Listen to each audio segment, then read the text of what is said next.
Hello and welcome to the What's Good with Gil and Larry podcast on your Box Office Buzz 302 channel. I am Gilly Rosari. My main man, Larry Loper, is here, and this is our week one football show. That's right, finally, football is upon us. College just happened. There were a few doozies in that one, but you know us. We talk major most of the time, NFL, the pros. That's how we do it. We got to talk about this trade that happened at the end of last week because I want to know what my main man, Larry, thought about it. We got division winners. We're going to be talking playoff seedings, MVP, fantasy, and of course, we will end the show with our picks. But first, let's take care of some business. And we would like you to all come and join us and see our friend McCoya Dunbar as she makes her bodybuilding competition debut at the OCB Chesapeake Classic Masters Nationals on October 11th, 2025 in Baltimore, Maryland. It is located at the Chesapeake Arts Center, 194 Hammond's Inn, Brooklyn Park, Maryland, 21225. It's the Chesapeake Classic Women's Wellness at 3 p.m. Tickets are available on site only. So be sure to check it out and support our friend McCoya Dunbar. All right, let's get to it. First things first, we got to talk about this trade. Micah Parsons goes to, of all teams, the Green Bay Packers in exchange for defensive tackle Kenny Clark and 2 first-round picks. Without spending too much time on this, what was your initial reaction and what is it now? Has it changed at all since you got a pretty good player in return and some draft capital, but you gave up, really the best player on your team? What's the deal? Yeah, this trade for Cowboy Nation, it's a sad day for Cowboy Nation because we just felt that it was a personal decision. Normally, Jerry doesn't work out of his emotions, but this became an emotional pick, unfortunately. Micah, whatever was discussed outside of the camera with Micah, I don't know. Micah says that when they sat down, they were discussing team leadership and things of that nature, and then it kind of shifted to his trade. His contract, right? And whatever was agreed upon between player and GM at that time, because acting as GM, that line was blurred. So when Micah said he wanted to talk to his agent, rather than bring his agent involved in the conversation, Jerry felt slighted. He felt like maybe Micah undermined him. He wasn't loyal. And we saw the special, but the Cowboys special. So we know how Jerry Jones' minds get. So I don't agree with it. I mean, obviously, the backpedal, the logic behind it is just lacking in the run. But you don't give away a piece like that. Not for what we got. Once again, we won't know until 2 or 3 years down the line if it's good for us. Right now, I think the Green Bay is in a good position. They got that pass rusher they needed. So, yeah, I think the whole Jerry Jones explanation that he gave, bunch of malarkey. I'm talking, it is. You were right when you said I think Jerry got all up in his feelings, which is not usually what he does because he's a businessman and you're supposed to take, business and feelings. They're two separate things. That's how that's supposed to be.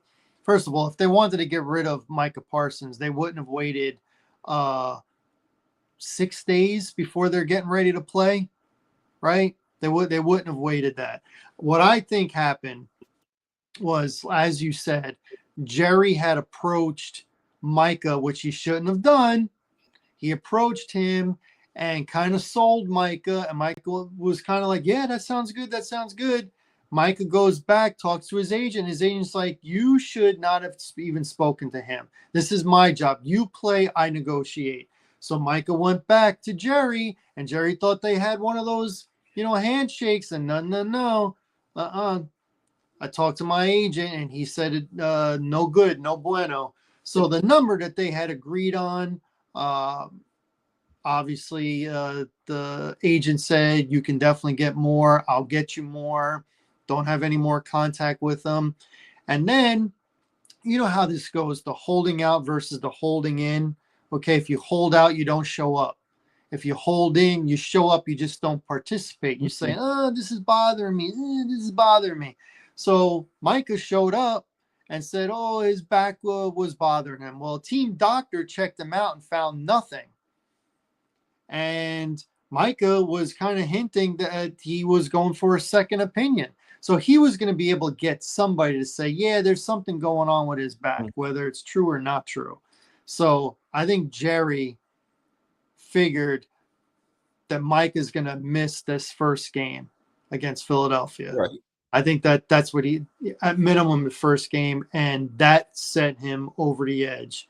He's under contract, but he's going to find a way not to get fined and not play. I'm getting rid of this guy. So I'm going to get the standard couple first-round picks. I'm going to get a player back. Oh, we need help on run defense. Okay, give me your best defensive tackle.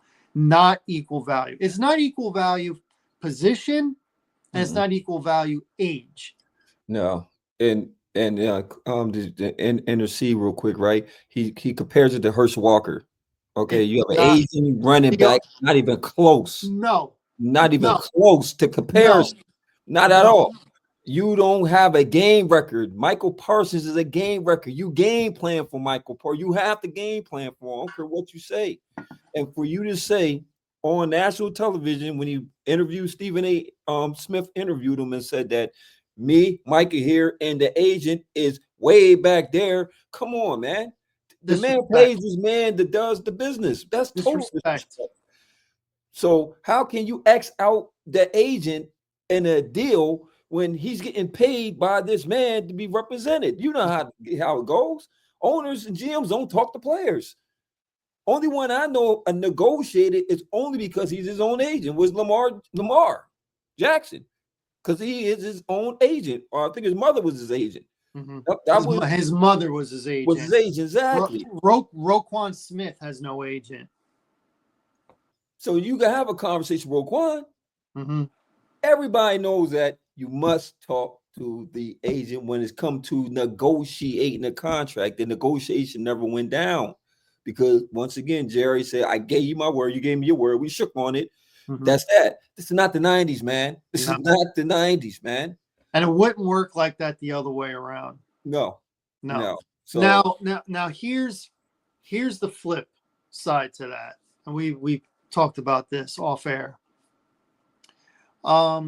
If Jerry would have given the exact same contract to Micah that Green Bay did, what's he get? $47 million? Yeah, $47 million a year. So they didn't raise the bar by $1 million or $2 million. $5-6 million now. Wow. If he would have done that, would Jerry have been criticized for overpaying Micah? Yes. And literally half of the salary cap would go to 3 guys. So that means the other half would have to go to 50 other active players, not counting practice squad, not counting guys on IR, and not counting guys on PUP. So that's more than 50.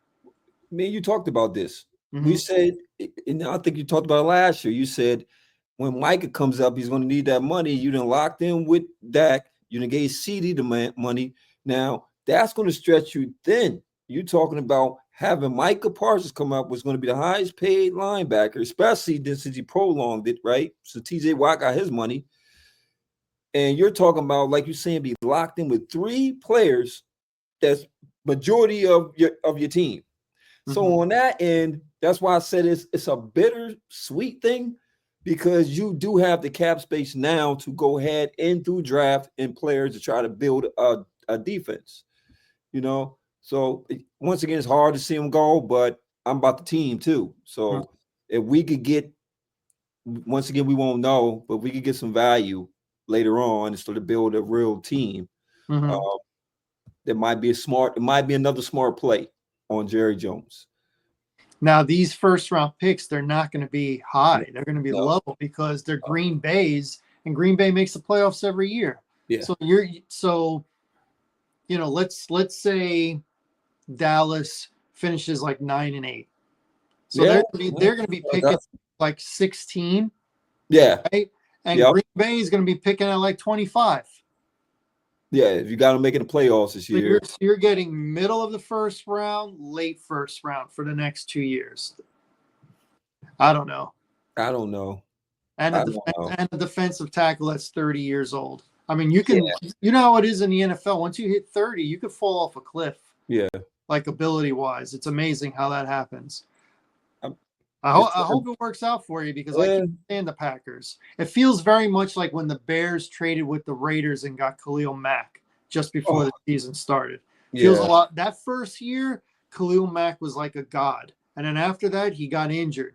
The next couple years, and the Bears wind up getting rid of him. They're already saying it might be a back issue, so he's saying that he might need an epidural to play week 1. I don't know if that's BS or not, but if it's true, then he's already damaged goods. Already. Yeah. All right, man. It happened. All right, let's get into this. We got next on the docket, division winners and playoff seeding. Okay. So, my division winners in the AFC, I have Baltimore, Texans, Denver, Buffalo. Those are my 4. What are your 4 in the AFC? Baltimore, Texans, Denver, Buffalo. Those are my 4. For me, I have in the AFC, I have Buffalo. I got KC, Baltimore, and the Texans also. Okay. All right. Now let's do AFC playoff picture. For me, I have Baltimore as my number 1 seed in the entire AFC. Okay. I actually think they're going to be the best team. At least regular season, they'll have the best record. So they'll get the bye. So after that, the number 2 seed I have is Buffalo. They would take on number 7, the Chargers. Then number 3 seed, I have Denver. They would take on the Jaguars. And then number 4, I have the Texans. And they would take on the Chiefs. That would be a 4-5. Texans hosting the Chiefs because I got Denver winning the division. So Buffalo Chargers, Denver Jaguars, Texans, Kansas City. That is my AFC playoff picture right now. What is your seeding and playoff matchup for the AFC? AFC, I have the Bills being the number 1 seed, so they'll have the bye. I got KC coming in as 2, winning that division. So I got KC being the 2 seed, playing the 7 seed, what would be the Bengals. I got the Bengals making the playoffs this year. I got the Ravens coming as a 3 seed. And they'll be playing the Steelers. I'm going with just Tomlinson. I'm looking at the strength of schedule that Tomlinson, he don't miss the playoffs. And then I got the Texans winning the South, and I got them going against Denver. I got the 5th seed. Okay. Good. So we're not exact. Good. All right, let's go to the NFC. Okay. My 4 division winners are the Philadelphia Eagles. Okay. The Los Angeles Rams, the Tampa Bay Buccaneers, and the Minnesota Vikings. Okay. What are your 4 division winners in the NFC? My NFC division winners, I have the Eagles, Lions, Rams, and Bucks.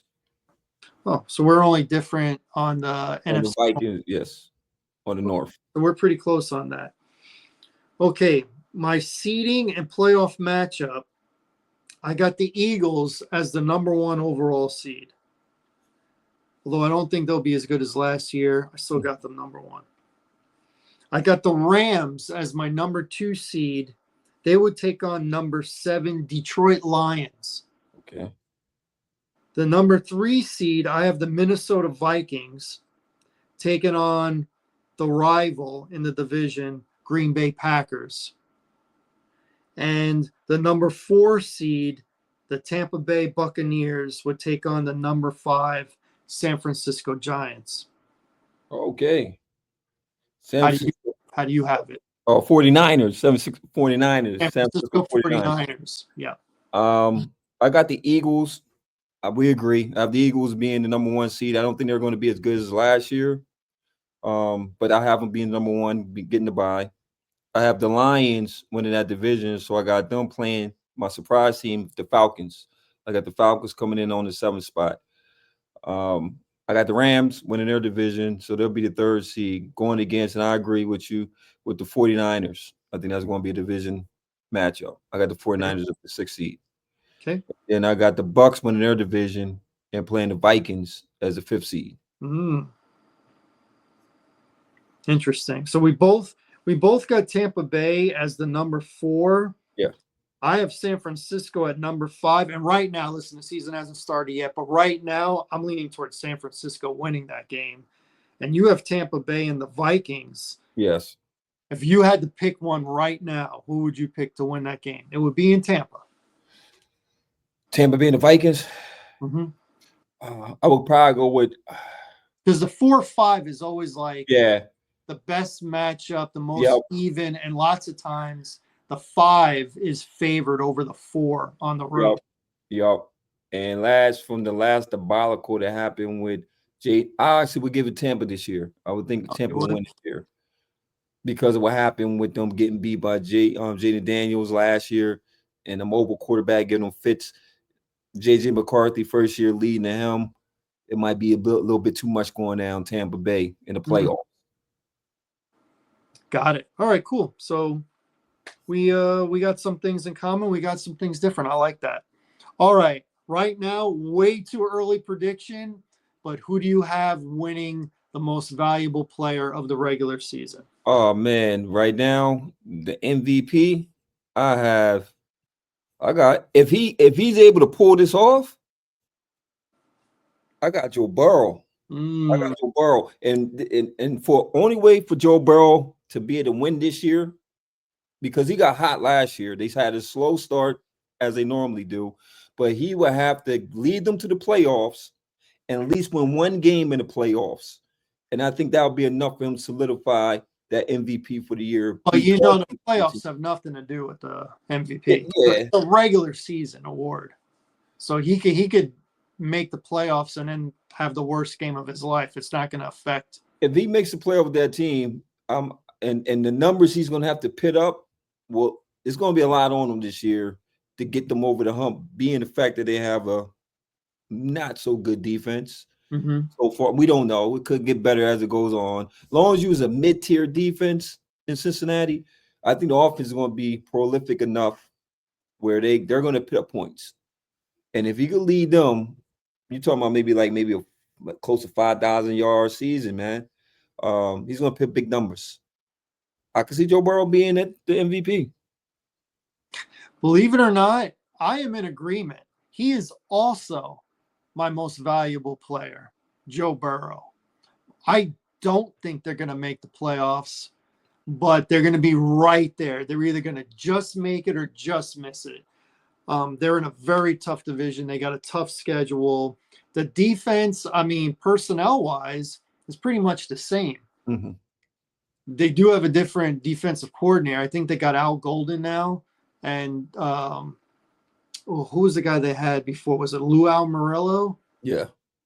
So I don't know that the coordinator is going to make that much of a difference, but it's usually the players. And they really didn't get any players. They were able to bring in Hendricks. He did agree to the 1-year deal, $30 million, but he wasn't with the team the whole offseason. So, asking him to go another year to get 17.5 sacks like he did the previous 2 years is a lot. and he's over 30 now. I think he'll be 31 when the season starts. Still, season starts this week. He's on the verge of being 31 or is 31, something like that. I know 31 is the number with him. So I guess he's going to be 31 as he plays out this season. Anyway, I have Burrow. I think he's going to be one of those guys that's going to be around 5,000 yards, and I think he's going to be in the high 40s for touchdowns, like 48 touchdowns and 9 interceptions, something like that. I mean, he's going to be like plus 40 on the touchdown to turnover ratio. So we both see it like that with Joe Burrow. This is his year. It would be nice of him to have a great year and make it. I don't think they're going to make it, but I'm not wishing them not to make it. I agree. It's going to be tight. Like, it's a couple teams that it's going to be tight. Like, how I got them winning or getting in, it's like 3 other teams going to have the same, almost the same record. So it's really going to be about their division, how they did in division, and also the non-conference, because it's going to be tight. It's going to be super tight. So, like you said, they're going to be in the cups of getting in and out. It's not like they're just going to run away with it at all. For sure. And I have personal interest because next on the docket is fantasy football. And my quarterback for my team is Joe Burrow. Now, I'm going to be honest, bro. I'm going to be totally honest. This is legit. And I'm being very sincere when I say this. For my draft, we are in 2 different drafts. For my draft, I think I got a good team. I'm not saying it's the best team on paper, but I think it's good. And Joe Burrow is my quarterback, and I have to play 2 quarterbacks in my league. But your team in your league, bruh, you got a banger. I know I was the consultant, and I kind of you a little bit, but I think you could have made pretty much all those picks on your own. Outside of one other team in your league, which happens to be your niece. What's her name? What's your niece? Anaya. Anaya's team is pretty sweet too. Yeah. But your team, yeah, wow. You got, when we talked about it, and I said, go for option A, but if that's not there, option B, and if possible, come back around for option C. You got them all. Yeah. You got, especially the running backs. Your team is stacked. If you don't win with that, I don't know. It just wasn't meant to be. Yeah. That team, if I had half of those players, unbelievable. Unbelievable. And thanks to Gil. Yes. Thanks to Gil, because it's such a balanced team. Like I said, years prior, it's always been like you go top heavy, and then at the bottom, it just lacks. So you might get 2 or 3 players that could give you some points, but then the rest of the team goes, it's abysmal. So this year, I actually have a fighting chance. Like I said, her team is super stacked. Like, she really got a good team. She's got a great winner last year. She really do. So it's going to be interesting when we link up and have to match up. But I'm very confident in my team and what they could do this year. Why wouldn't you be? But her team is, if I didn't know of your team and I just heard her team, I'd be like, oh, she's going to win. Yeah. She's going to win. But I know your team.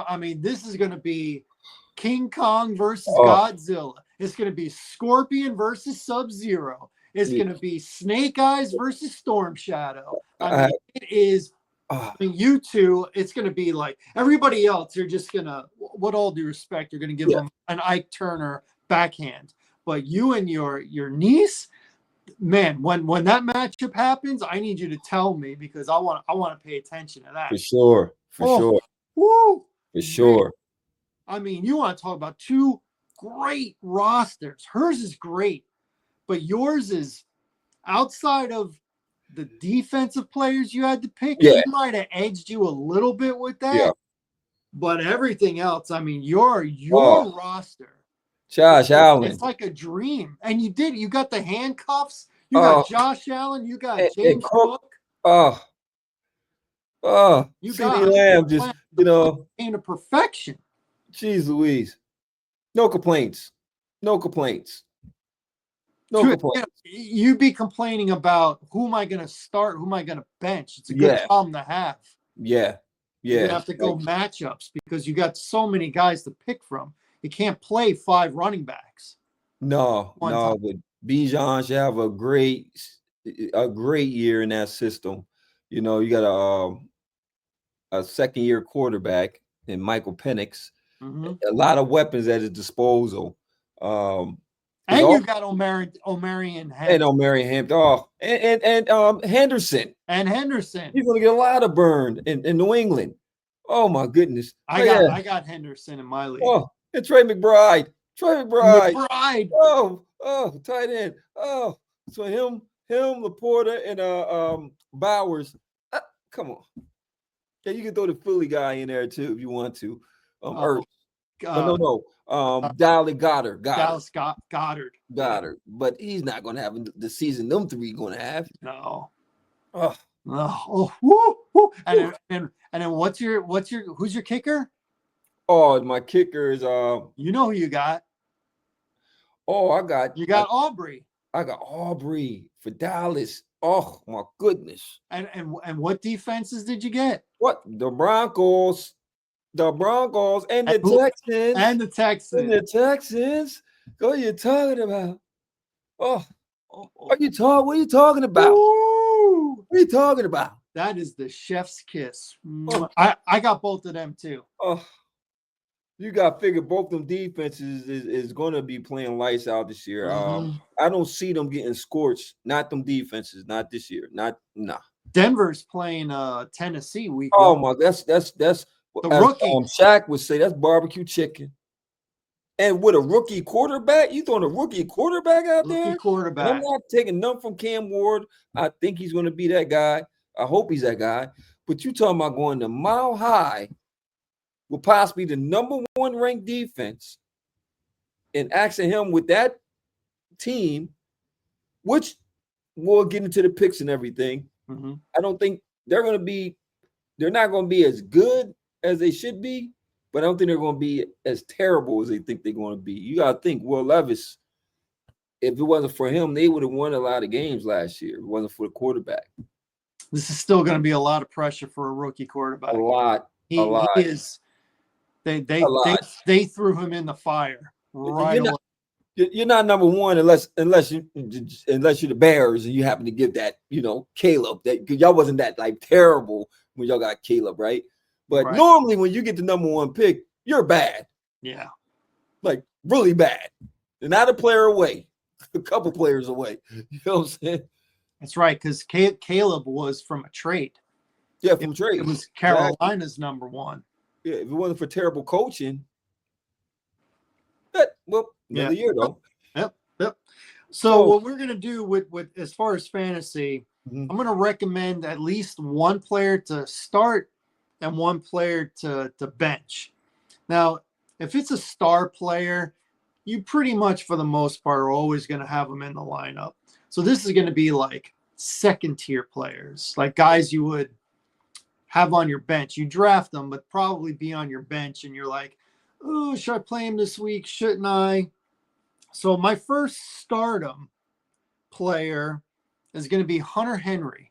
Now, this is a guy that I bet half the leagues in America didn't even draft him.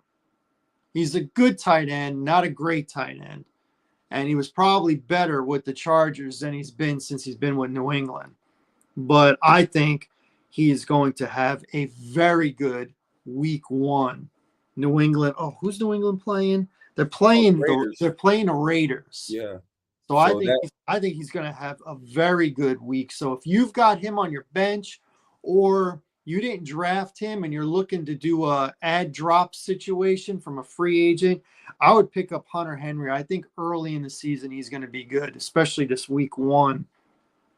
Now to drop, I'm going to say drop a guy that you probably have like definitely starting, probably the number 1 running back on your team if you picked him. But I saw a stat that I didn't like, and sit him, I have Josh Jacobs from the Packers. Now, the thing about him is He does not have a good record against Detroit, who they're playing. And Detroit, you can say what you want about their defense. They're very good against running backs that are PPR running backs who catch the ball and stuff like that. Now, Josh Jacobs isn't a big catch the ball guy, but he does get receptions. But he does not have good numbers against Detroit. Plus, how I just said, I think last year Detroit was number 3 in the league against running backs that were PPR kind of running back. So this is, and it's game 1 and it's division. Plus, Detroit won a division the last 2 years, and all of a sudden now Green Bay is the team that's favored to win the NFC North. I think Detroit will take this personal, and I think at the very least they're going to try and shut down Josh Jacobs and make Jordan Love be the one to beat them. So I got Josh Jacobs as a sit. Might be the only sit for the rest of the season for him, but week 1, Hunter Henry, start him. Josh Jacobs, sit him. That's my 1-1. Do you have a stardom sit him for you? This week, man, I want Ashley because of the lineup. I think he's going to go big. He's going to have a big game. I got starting Baker. Okay. I got Baker Mayfield starting this week. He's going against Atlanta, who's secondary. They say that's the strength, but when them two meet up, they normally it's just going to be a shootout. For just a lot of yards put up, the defense is not stopping nobody. You got too many weapons. So Baker should have a real big day in Atlanta. Him and Penix, I think, will go at it. And it's not fair for me to sit the guy I'm going to say sit because he's a star, but it's just I think the matchup is not going to be where he's going to be putting up big numbers because I think the defense is going to be that good. And I got Josh Allen. I got sit Josh Allen. And that's my starting quarterback. So I'm telling you to sit him because I'm gonna start Baker because I just think that the Ravens defense is they got a lot of pieces, man. So it's gonna be hard to really get off on them. The secondary is supposed to be lights out. The safety definitely supposed to be top notch. So I think it's gonna be a lot of just small plays, run control, run the ball. I don't see too many long shots, so it's kind of containing him. He's mobile, so you don't have a spy on him. So it's going to be one of them things. It's going to be a tough game for him. It's going to be a tough game. So normally I wouldn't say sit Josh Allen, but this is the only week I probably tell you to sit him. Well, it's funny. You're thinking like me, like normal guy that you just set him, forget him. He's playing every week, no matter what. But this is like the 1 week not to play him. I did the same thing. I just did, Josh Jacobs, the running back, and you did Josh Allen, quarterback. The 2 Joshes. Sit them down. Joshes. How about go figure? That? All right. That is our fantasy part of the show. And now is it that time? That time. It is that time. Is it that time? It is that time, and you know what time it is. That's right. It's our NFL Week 1 Pick'em with point spread. Let's go, man.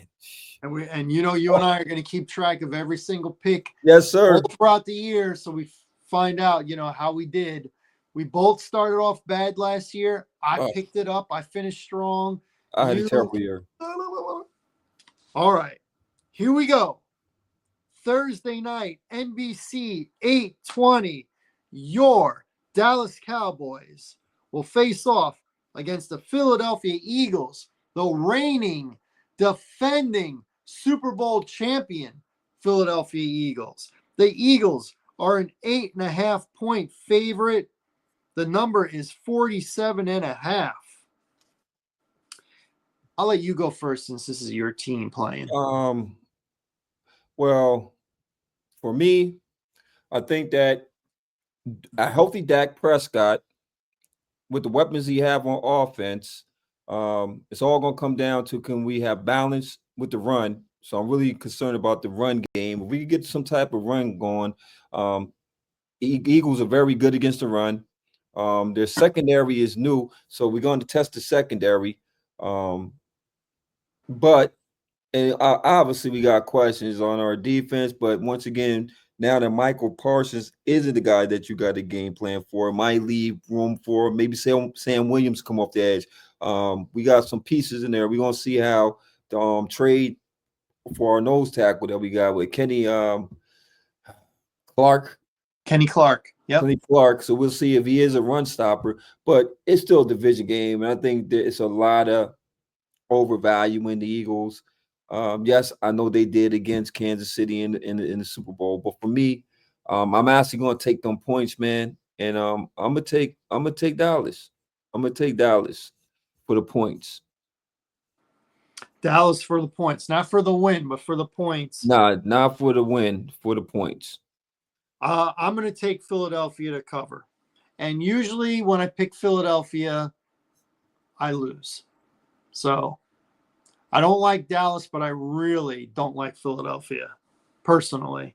So I'm going to take Philly, and I'll probably jinx myself by doing that. They'll win, but they'll probably win by less than 9.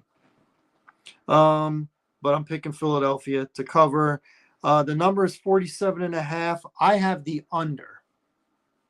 I also have the under in that game. Okay. That is going to be a common theme for week 1 for me, by the way. Still going to be the sloppiest football of the year. Is going to be. Yeah. Week 1, yeah, because you got a lot of game jitters and all this stuff. And just a lot of these guys didn't play. Yeah. They didn't play in preseason. So, all right. Game number 2 will be Friday, overseas, 8 o'clock. We will have the Kansas City Chiefs and the Los Angeles Chargers. No home field because they're going to be overseas in Brazil. Kansas City is favored by 3, and the number is 45.5. I'll go first since you went first on the last one. I'm taking KC to win and cover to 3. 45.5. I've got the under. And I have also Kansas City. I just think that the line being the way it is from Los Angeles Chargers, that's a huge blow. And then I think that KC line has got better. I don't think that they're going to have the same pass rush with the Chargers. So Pat Mahomes, neutral field. Give me Pat Mahomes. Yeah, no more Joey Bosa for the Chargers. He's with Buffalo now. And you're right, old. KC looks like that rookie Simmons they got from Ohio State. Yeah. He's looking the part. So and 45.5 under over. I got in that game. I got the under. Under is always a tight one when they play. All right, so we're in agreement there. Sunday, 1 o'clock. We have the Tampa Bay Buccaneers at the Atlanta Falcons. Tampa Bay is a 2.5-point road dog. They are a road favorite, 2.5-point favorite, and the number is 47.5.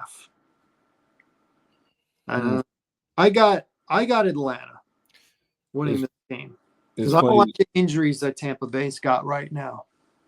I'm on the same side of the coin with you on that one, and it's for the same exact reasons. Is the fact that they got way too many injuries coming in. If they would have had a full receiving core, then I would have went with the Bucs. I just think it's a lot. And then you talking about Atlanta with their full staff. I know the only question mark is Penix because he's technically a rookie. And he's not really a rookie because he played a couple games last year. But now it's his full season at the helm. But I got Atlanta. All right. And they're a home dog too. I got Atlanta. And at 47.5, I got the under.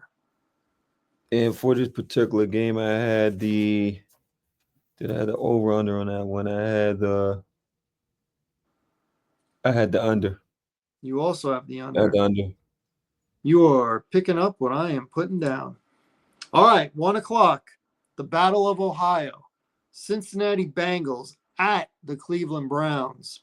The Browns actually have a winning record against Joe Burrow, believe it or not. Yeah. Cincinnati, though, on the road is a 5.5-point favorite. And again, the number is 47.5. You take this one first. All right, for me, I'm gonna go against what they normally do. And I'm gonna go with Burrow. I'm gonna go with the Bengals. I got the Bengals winning this one. I think they'll cover. I just think it's a lot of question marks with Joe Flacco as your quarterback. Only thing that I'm going to say is in the Browns' favor is I don't think that the Cincinnati Bengals will be able to bring any pressure and a rush to him. So it gives them time to be able to sit back there and deliver. But he's going to have to go point for point with Joe Burrow. And I know Burrow struggles with the Browns. But I'm going to go with Burrow. I think they're going to start off fast this year. So give me the Bengals. I have the Cleveland Browns to cover. I think the Bengals win, but I have the Browns to cover the number. They're going to lose, but they're going to lose by less than 6. And the number I got the under. 47.5. I got the under. Under, and you have the under. Okay. Under. Seeing it the same way. I'm picking Cleveland with the number. Because, you got the history, too. Cleveland has a record against Burrow, and Cincinnati, until they come out of the gates playing well, I'm not going to assume that they're going to come out lighting it up. That's true. And then you got to figure that the Browns' defense is good. They do have a good defense. They sure do. Not easy day at all for Cincinnati to get off. 100%. All right, 1 o'clock, Miami at Indy. Very interesting game. 1-point favorite. Very interesting game, brother. Very, very interesting game right here. I'm gonna go with Miami, and my reasons for going with Miami is the fact that it's been a lot of chirp about the chemistry, about the culture, about the revamping and the restart and all this. Every time they do that, it's called defecto, bro. Long as Tua's healthy and he don't have a concussion, he still got Waddle, he still got Hill, got some running backs back there. The front is still going to be there. And you're asking me to put my faith in Daniel Jones. And when was the last time the Colts won an opener? It's been 2019, my brother. Yes. So I'm going to say, give me Miami. I am in agreement. I also have Miami. And you're right. Tua is playing. A lot of talk about chemistry issues. A lot of talk about the head coach's seats a little bit warm. Yeah, I think Miami will come out and they'll take this a little bit personal. Plus, the Colts aren't that good. Let's be honest about that. So we both got Miami. I got the over, brother. I got the over. I also have the over. How about that? 46.5. We both got the over. We're agreeing a lot here. All right. 1 o'clock, Las Vegas Raiders at the New England Patriots. I'll let you go with this. Patriots are a 2.5-point favorite, and the number is 43.5. New England's one of those teams I said is going to make the jump. And I loved their head coach that they got. I loved their draft picks that they got in those first 2 rounds. I wanted those guys. So with that being said, I think Gentry's first game is going to end in a loss, as the New England Patriots will win and cover to 2.5, and the number is 43.5. I have the over. I am very partial to New England this year. They are going to be on the cusp of making the playoffs or just missing it. So who you got? In this game, it's one of them games where they kind of similar as far as coaching styles, because Pete Carroll's going to get the best out of the Raiders. They're going to play hard for him. And then also Vrabel, they're going to play hard because it's a new culture they're kind of trying to identify with. You're home. You're talking about a West Coast team coming all the way over to the East Coast to play. I think they're more steady at the quarterback position with Geno Smith. Who would have ever thought that? Yeah. Genty, I'm liking the running back, but they also got a running back in New England. I'm just saying that I think the defense is a little bit better all around in New England, and I think the O-line is a little bit better. They invest in the O-line. So for that reason, I hate to be in agreement with you, but I do have the Patriots, and I do have the over. And you have the over. All right. Complete agreement again. All right. Next one. The Arizona Cardinals and the New Orleans Saints. Yeah, man. Arizona on the road is a 6.5-point favorite, and the number is a 43 even. So flat 43. Here, you take it. This one right here, I hope I don't get burnt by this pick, but the fact that New Orleans has Spencer Rattler as a starting quarterback, and he didn't win the job because he dominated, just that he was just a little bit better than the rookie you drafted. This is Kyler Murray's game to win or lose, man. Straight up. There's no excuses. They went and invested into that defense. So defense should be better. They got weapons on offense. Yes, it's a hostile environment normally when you go to New Orleans, but they're not going to be that good this year. So there's no way that you go in there and don't beat up on this opponent. So give me the Cardinals, give me the Cardinals, give me the Cardinals, and give me the under. I'm in agreement with Arizona. I think New Orleans is the worst team in the league right now. We'll see how that plays out. They're lined up to get the number one pick, in my opinion. Don't know that it'll be Arch Manning after this past weekend. Tell you that. But Arizona was pretty decent last year. They swept San Francisco both games last year. I think they're going to be pretty decent again. I don't think they're going to make the playoffs, but I think they're going to be one of those 8-9, 9-8 kind of deals.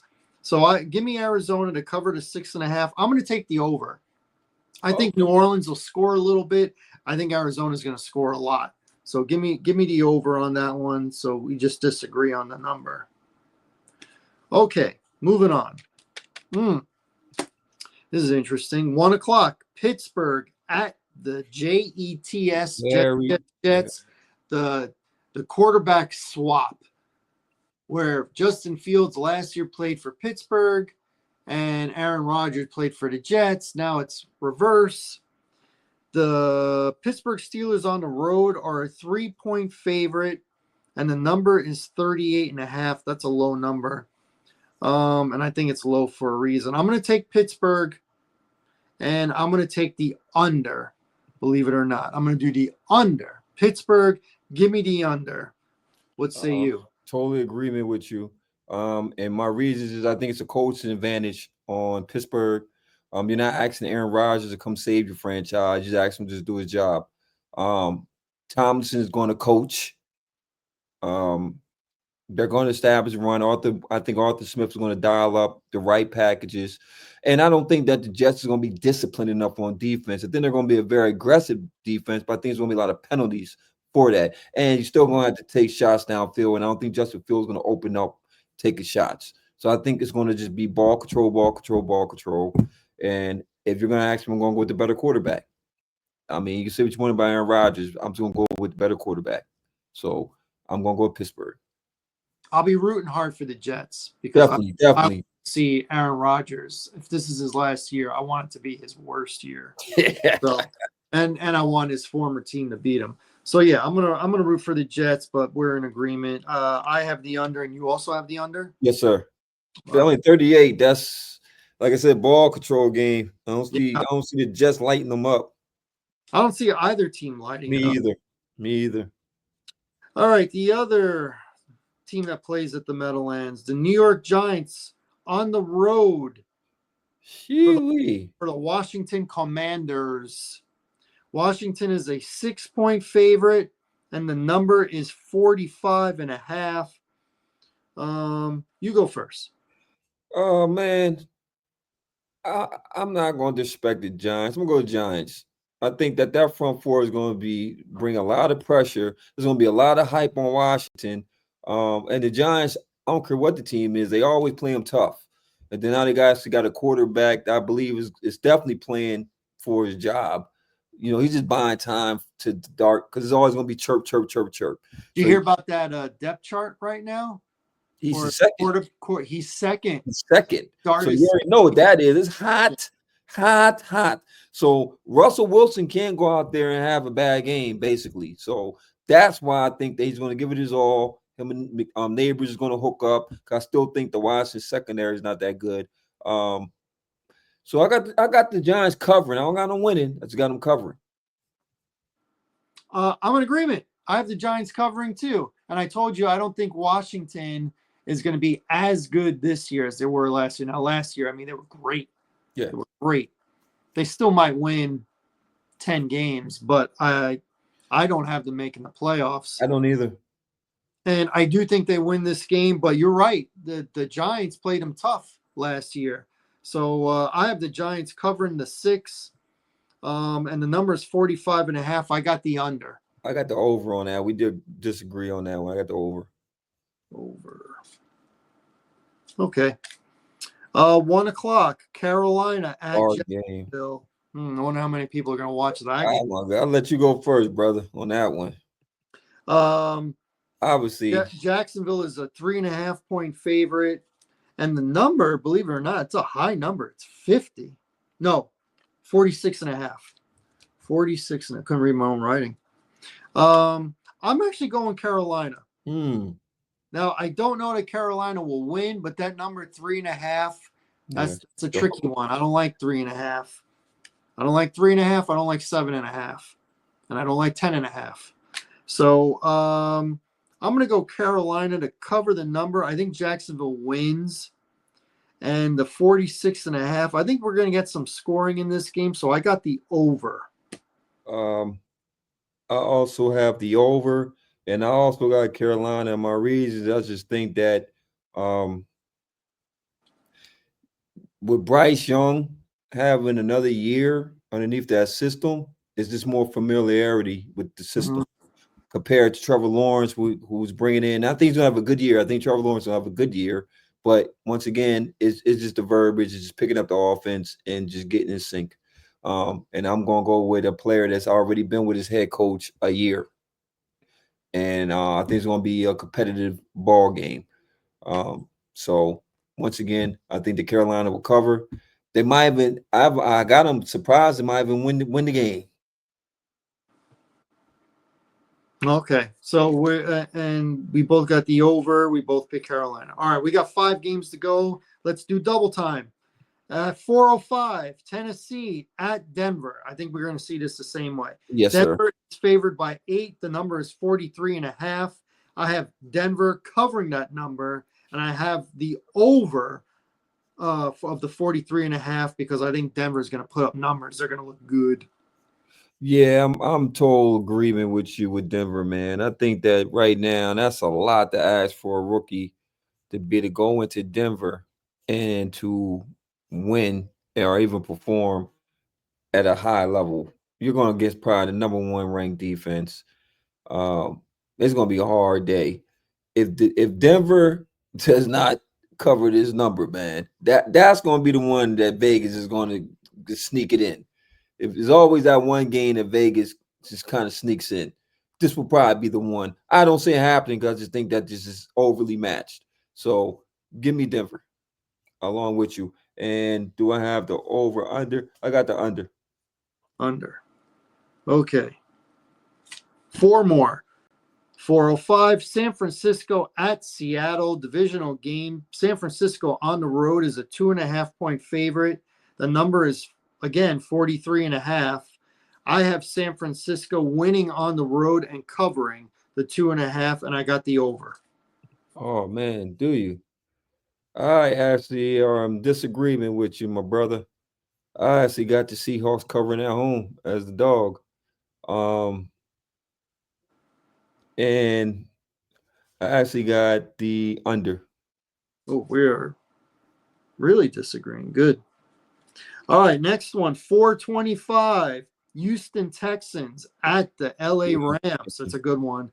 Rams are a 3-point favorite, and the number is an even 44. Matt Stafford will be there.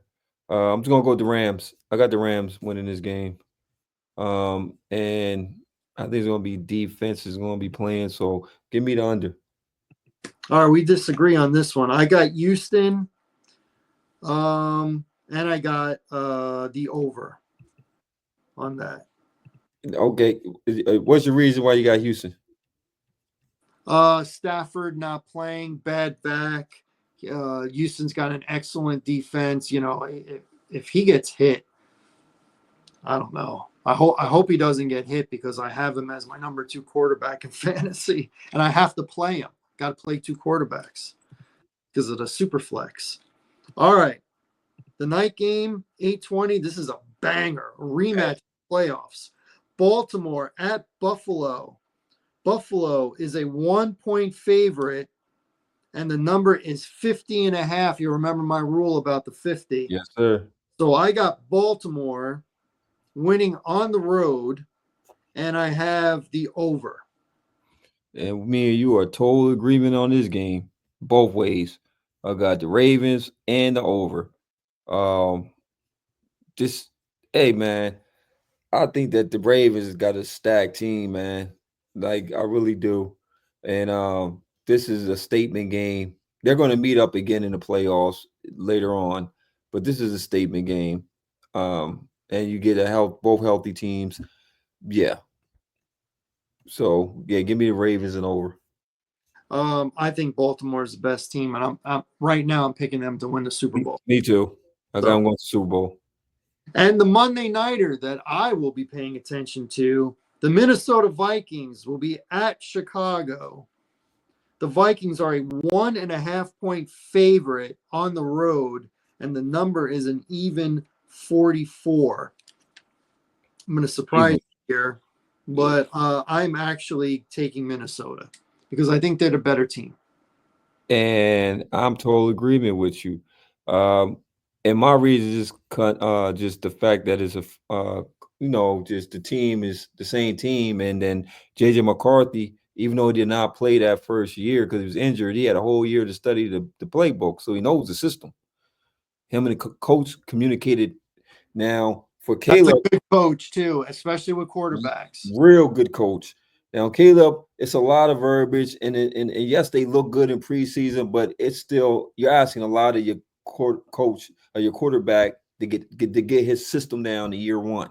It's a lot, you know. What it took golf about 2 years to kind of get it going. It took them so the first year under Ben Johnson, they were 1-6. Okay. To start the year, and then the rest of the year they only lost one more game. Right. So it took them. They finished. What was it? Or they lost 2 more games. I think they finished 9-8. 9-8. They did the playoffs, but they knew that they missed the playoffs when they went to go play at Green Bay, and they still beat Green Bay. Yep, they sure did. Yep. So it was the tale of 2 halves. First half really bad. Second half really good. So, and I have the over. The number is 44. I think they're both going to score a little bit. I got the over. I have the over too. Oh, so we are in agreement. I hope the Bears win, obviously, divisional game. But, Minnesota is one of those teams that I think it's going to be a very complete team and make a run. Yeah. Playoffs. Yeah. I mean, they might even go NFC title game. I'm not sure yet, but they might do that. And that is our show. I want to thank everybody for tuning in. I hope it was as good for you as it was for us because I love making these picks. We are here. It's week 1. It is upon us. I want to thank everybody for tuning in. Hope everybody enjoys these games, which starts on Thursday, and then we'll be again on Friday, and then Sunday, and then Monday. And don't forget college on Saturday. So for my main man, Larry Loper, I'm Gilly Rosario. Enjoy the games, and we'll catch you next week, next Tuesday at 9:30. Deuces, y'all. My main man.